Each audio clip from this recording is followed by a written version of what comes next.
Yaşlar bizlere güneş yılışı, avlap iyi uzdakanlar, rahatlanıp jırlaganlar, biyigenler, bunel oşkanlar. O vakit tabi telefonda, internette yaşlarının kumuluşası bile şunday vakitte olar avlap iyi geç yılganlar. Kim beylegen, kim şikmişikken, kim jünürlegen, kaminde şu vakitte yüzüz koluklarında kıserkenler, türlü kolu oyunlar oynaganlar, şunday oyunların birisi mesela, yüzük solmuş oyunu.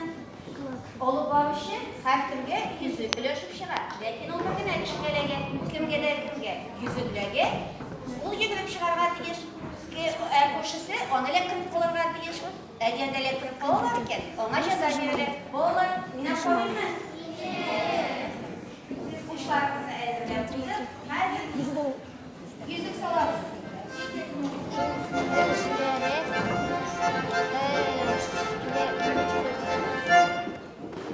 Понял.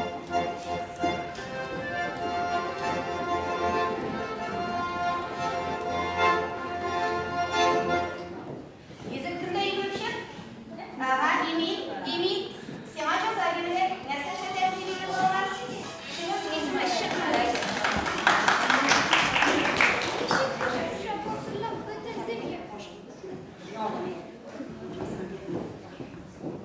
Niçin eşkin şapatırlık bütün dünya şapatırlık batırlık kaselet gerek bir sebepten bor sebep gerek izleyip yürüyüm şu sebepni mülikafetler şu sebepni ilk sebepli doğru bulmayın takmışada kalıp bulmayın eren yok ne batırlığın uylanam şu koktağına uca öşüpmayın in batır şaptağına batırlıklar kışlar jini batır bulsan jörlüğüne batırlık kışlar idim şıpmayı ele jayığına Ey malay!